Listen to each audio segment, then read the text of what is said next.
Sejam todos muito bem-vindos aqui ao Centro de Cardiologia, principalmente a você que recebeu a notificação porque já é inscrito e já ativou o seu sininho. E se você ainda não fez a sua inscrição e ainda não ativou o sininho, faça agora, é bastante simples. Hoje nós vamos falar a respeito de um tema muito importante, que é a respeito do efeito placebo. Será que o efeito placebo substitui o uso de um remédio? Vamos acompanhar. Para nós começarmos a falar a respeito do placebo, vamos entender um pouco a história desse conceito. Em 1955, existia uma escassez de morfina para o tratamento dos soldados. E o Dr. Henry Beecher, frente à necessidade de oferecer algum cuidado para esses soldados e na ausência da morfina, ele resolveu injetar soro fisiológico, uma solução salina, ao invés da morfina que estava em falta. E ele percebeu que os soldados que recebiam essa solução salina, esse soro fisiológico, tinham também um alívio da dor da mesma forma que os soldados que recebiam a morfina original. O Dr. Henry Beecher, então, publicou essa sua experiência no Journal of American Medical Association, o JAMA, em 1955. E ele foi responsável pela expansão desse conceito. É por causa desse seu experimento, dessa sua publicação, que os trabalhos clínicos passaram a conter dois grupos. Um grupo que usa o medicamento e o outro grupo placebo, que nós ficamos bastante familiarizados com o termo agora na ocasião da pandemia, que muito se falou a respeito de trabalhos clínicos placebo controlados. Mas será que o placebo funciona realmente para todo mundo? Não é exclusivo dos seres humanos. Os placebos, o efeito placebo, acontece também com animais. O famoso experimento do Pavlov com cães já provou isso há bastante tempo atrás também. O que o Dr. Pavlov queria estudar com os cães? Ele queria estudar a produção de suco gástrico, que acontece todas as vezes que o cãozinho era apresentado ao alimento. Então ele tocava uma sineta e dava o alimento depois de tocar a sineta.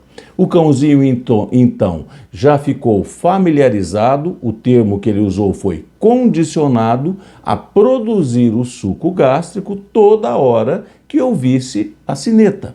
O Dr. Pavlov, então, conseguiu fazer com que os cães, sempre que ouvissem a sineta, e mesmo que não vissem a comida, começassem a produzir o suco gástrico. É mais ou menos o que acontece no efeito placebo.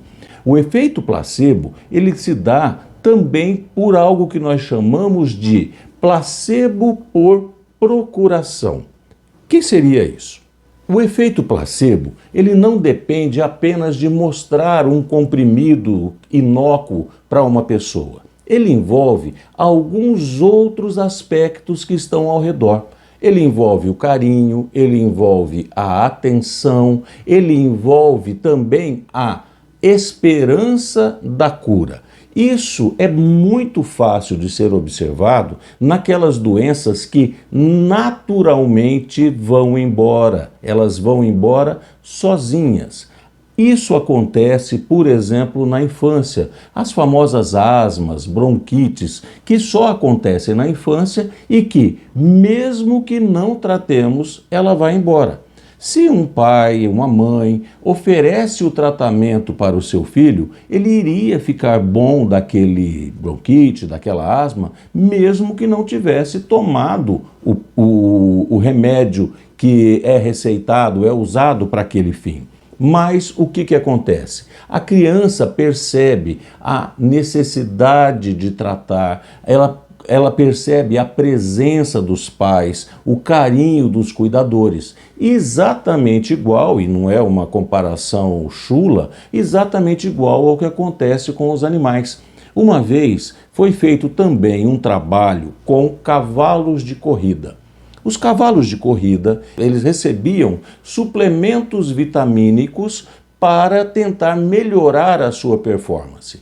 Os cientistas queriam saber se aqueles suplementos vitamínicos só aproveitando, procurem aqui no nosso canal o que nós falamos de complexos vitamínicos. Você pode até se surpreender.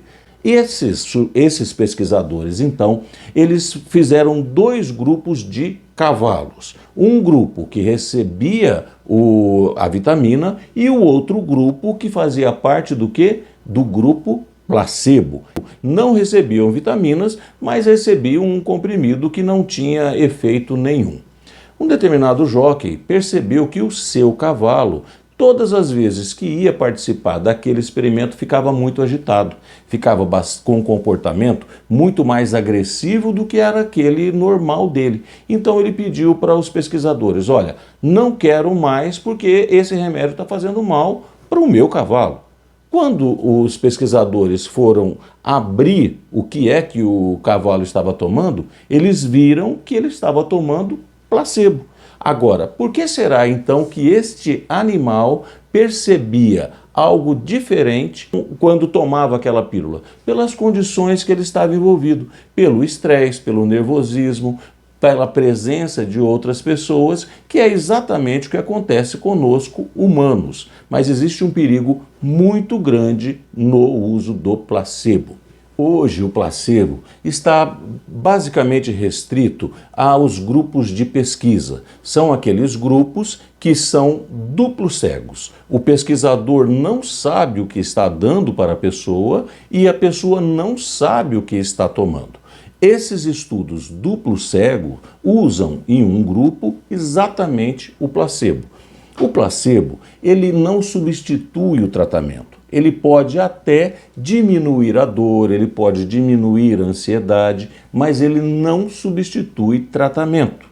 Vamos fazer de conta que uma pessoa tome placebo, um remédio que tenha um efeito placebo para aquela doença e acabe atrasando o diagnóstico de uma doença mais séria, acabe atrasando o diagnóstico de um câncer, porque ele tomou ali para aquele câncer determinada vitamina, determinado complexo que não serviria para nada. Ele acabou melhorando por causa do efeito placebo, a sua dor melhorou por causa do efeito placebo, mas ele retardou a confecção do diagnóstico de uma doença ainda muito mais grave do que seria. E onde é que o placebo funciona? Ele funciona naquelas doenças crônicas, principalmente aquelas que evoluem com dor e que todos os medicamentos já foram testados. Essas doenças crônicas que evoluem com dor, geralmente elas têm altos e baixos. Ela tem períodos que a dor aumenta e períodos que naturalmente a dor decresce. Isso funciona bem com o placebo. Além daqueles casos que nós já dissemos de doenças que não precisam de tratamento. Os resfriados, aquelas asmas das crianças que vão desaparecer sozinhas. Esses são exemplos de situações que funcionam bem com o placebo. E aqui no nosso canal, você não encontra placebo para nada. Você encontra informação verdadeira, aquilo que realmente faz a diferença. Por isso é que eu peço para você fazer a sua inscrição e acompanhar o nosso conteúdo. Então, ative o sininho, compartilhe com seus amigos, deixe o seu like, faça uso dos comentários e se você não gostou, não tenha dúvida, coloque lá o seu dislike e comente com a gente, olha, eu não gostei por tal motivo, melhore nisso, melhore naquilo. A gente vai sim ponderar todas essas questões. Antes disso, o nosso resumo semanal. Resumindo o nosso assunto de hoje, o placebo, ele é cientificamente comprovado. Em algumas doenças, o efeito placebo pode até diminuir o mal que essa doença iria provocar, mas ele não trata essa doença. E ele pode, inclusive, porque melhora alguns sintomas, acabar atrasando o diagnóstico de uma doença mais grave. É muito importante que você procure o médico, faça o diagnóstico correto e se submeta também ao tratamento mais adequado. E até a semana que vem, porque na próxima quarta-feira nós teremos mais um vídeo de conteúdo de medicina, mas a medicina baseada em evidências.